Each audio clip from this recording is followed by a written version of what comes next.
Hey guys, it's Brianna and we are here to talk about books again. How it is November, I am not sure, but we're here and we're doing it. I have a lot of books to get through in this video, so let's just get started. Oh, quickly before we do, I am using partially natural lighting from my window, so if lighting changes or switches up during the video, that is why. I cannot control the sun. Unfortunately for me. The first book I read this month was Blink by Malcolm Gladwell. My friend Sophia recommended this book to me. This is actually her copy that I borrowed. So thank you, Sophia, I appreciate it. This book was copywritten in 2005. Excluding the very extensive notes section, it is 276 pages long. So it's actually a fairly short read. I'll read you the very brief summary. Drawing on cutting-edge neuroscience and psychology to reveal that the difference between good decision-making and bad has less to do with how much information we process than with our ability to focus on a few particular details. Gladwell shows how we all can become better decision makers in our homes, in our offices, and in everyday life. So Blink basically means that you should be able to kind of like make a decision in a blink, like in the blink of an eye kind of deal. I gave this book a 3 out of 5, and that's mainly because I am not typically one that's into this style of like research heavy self-help kind of thing, but I did really enjoy this book. There were a lot of sections in here that I'm really glad that I read. Each section of this book kind of breaks down a different social experiment or study that has to do with decision making, and some of them were so interesting, things that like you would never expect. I learned a lot about the mind, and so if that's something you think you're interested in, I would definitely check this out. Personally, I think there were a couple sections I could have done without, but that's just like my personal opinion in terms of like what kinds of topics I'm interested in. Like some of the sections I was super into, and others I was like, I don't really have that much of an interest in this topic. So overall, I think this book is really well written, and Malcolm Gladwell knows how to tell a story really well, which is what I enjoyed about it. I would definitely read another book by him. I actually did read one in college. It was our like summer reading book. It was called Outliers. I do remember enjoying that book as well. So I think overall, Malcolm Gladwell is definitely a great author. Like I said, the only reason I didn't give it more than 3 stars is it's a genre I don't typically like, and I could have done without a few of the chapters in here, but overall I did enjoy it, and I would recommend it to anybody who is into self-help kind of books, anybody who likes to learn like kind of how the brain works, and anybody who wants to improve their decision-making skills. Definitely check this out, and thank you to Sophia for the recommendation on this. The second book I read in the month of October was Britt-Marie Was Here by Fredrik Backman, or Backman. I'm still not quite sure how you pronounce that. This book was written in 2014 and translated to English in 2015. It is 324 pages, and I will read you the summary. Britt-Marie can't stand a mess, but that's exactly what her life has become. Leaving behind an unfaithful husband and a lifetime of taking care of everyone else before herself, she moves to a backwater town for a job, looking after a crumbling recreation center, the favorite hangout of the town's supremely untalented children's soccer team. With her strict views about all things from the proper arrangement of a cutlery drawer to the appropriate time to wake up, Britt-Marie knows exactly how those around her should live their lives. And she isn't shy about sharing her opinions, but hidden inside this socially awkward, fussy busybody is a woman who has more imagination, bigger dreams, and a warmer heart than anyone around her realizes. As the fastidious Britt-Marie is drawn into the daily doings, hopes, and dreams of her unpredictable fellow citizens, she is faced with new challenges and must learn to let down her guard. In this small town of misfits, can Britt-Marie find a place where she truly belongs? So, as you may know from, I think, my last video that I did on books, I read My Grandmother Told Me to Tell You She's Sorry, also by Fredrik Backman, and I didn't enjoy it. However, when I picked up that book, I also picked up this one because the owner of the bookstore that I bought it in said, if I'm going to read that one, then I have to read this one. So I was like, okay, I'll get it. And then after I read the first one, I was kind of bummed that I bought this. And now I have to eat my words because I really enjoyed this book. Britt-Marie is actually one of the characters, one of the minor characters that appeared in Your Grandmother Told Me to Tell You She's Sorry. And this kind of goes a little bit more into her backstory and gives you a better look into her life, and I loved this book.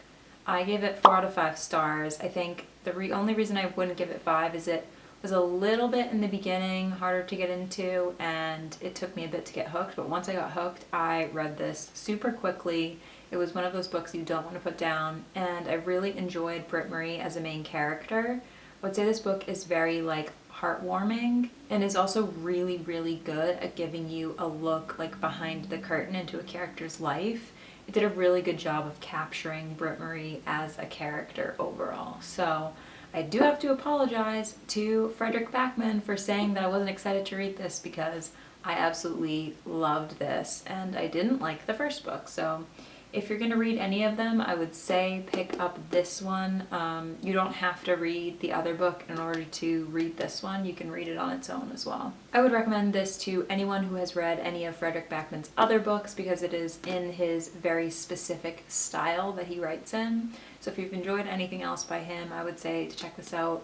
Also, anybody who's interested in fiction and anybody who's looking for a heartwarming story, definitely read this book. The next book that I read this month was Misery by Stephen King. I felt like I had to do some kind of horror book because indeed it was spooky season, so I figured I would pick this one up and give it a shot. It was originally published in 1987. It is a total of 351 pages, so a pretty good length. I like books in the like 300 range. And I will read you the description. Best-selling novelist Paul Sheldon has finally met his biggest fan. Her name is Annie Wilkes, and she is dismayed to discover Paul's plan to kill off Misery Chastain, the heroine of his beloved series.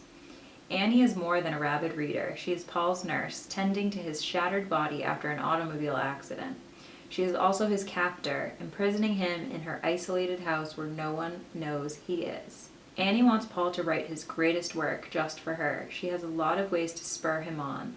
One is a needle, another is an axe, and then there's the blowtorch. Winner of the Bram Stoker Award for Best Novel, a classic film starring Academy Award winner Kathy Bates, and recently adapted for the stage starring Bruce Willis and Laurie Metcalf, Misery is one of King's most brilliant and formidably unnerving books ever.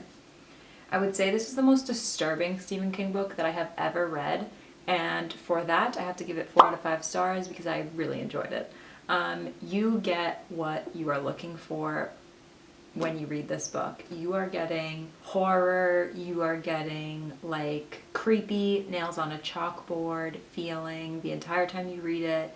You get like the gory scenes, you get the scary scenes, you get everything in this book. There were a very few sections where I felt like it was a little bit drawn out, but other than that, this book was so great. It was exactly what I was looking for a nice Halloween read. So if you're looking for something creepy, spooky, scary, definitely check this book out. It's a classic of his, so if you're a fan of Stephen King, I would also recommend this to you. And if you're looking for something that you just can't put down, definitely pick this up, because I found myself saying one more chapter, one more chapter, one more chapter over and over again, and then I would just continue to read and continue to read. So if you're feeling up to it, check this out, but be prepared to be terrified. This next book is How to Be an Antiracist by Ibram X. Kendi, and I have to say it took me forever to get my hands on this copy. It was sold out for a long time, but I finally got a copy of it, so here it is. This book was written in 2019, so just last year. Excluding the very extensive notes section, this book is 241 pages long, so definitely on the shorter side. And I will read you the summary. Anti-racism is a transformative concept that reorients and re-energizes the conversation about racism, and even more fundamentally points us toward liberating new ways of thinking about ourselves and each other. At its core, racism is a powerful system that creates false hierarchies of human value. Its warped logic extends beyond race, from the way we regard people of different ethnicities or skin colors to the way we treat people of different sexes, gender identities, and body types. Racism intersects with class and culture and geography, and even changes the way we see and value ourselves.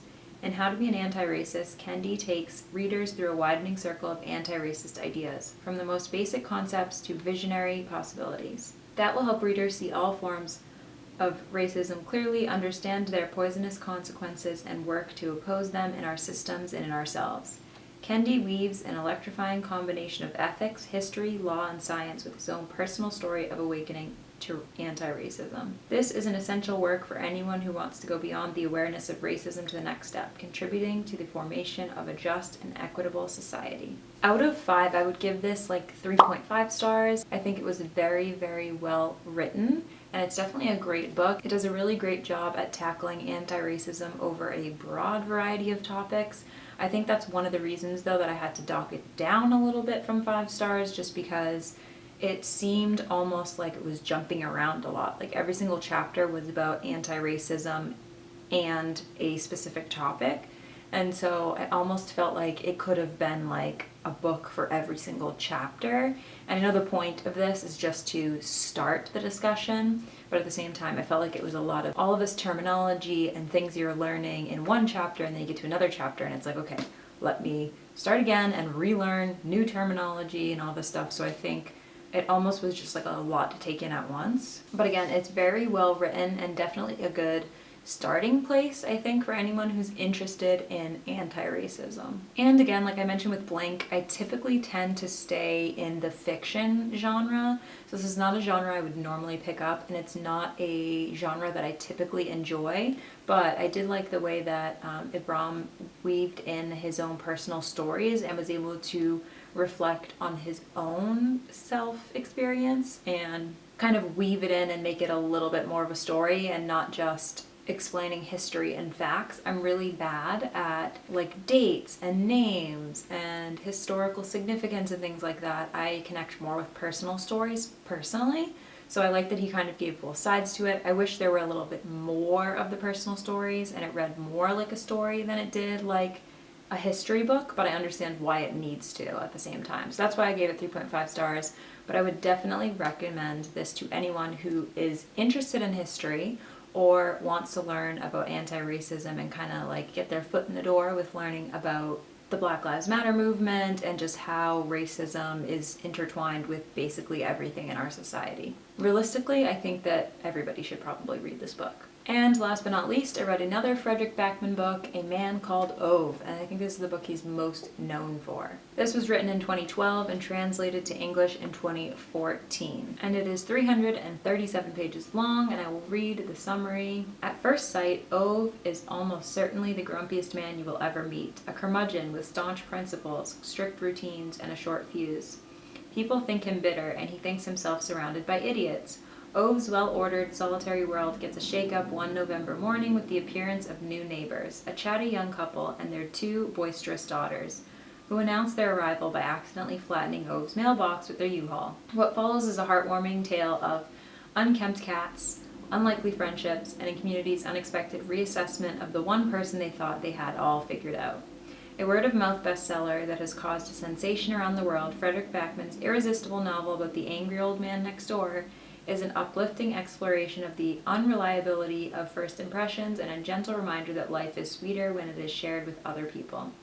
I so get why this book got so popular. It is really great. I actually just finished it before recording this video, and the ending is very sweet and heartwarming. And similar to Britt-Marie Was Here, this book does a really great job of getting inside Ove's head. It's one of those books that kind of brings you back to earth and makes you realize that you are the main character of your own life, but everybody out there who you think you have figured out has their own shit going on. So this book really kind of brings that into perspective.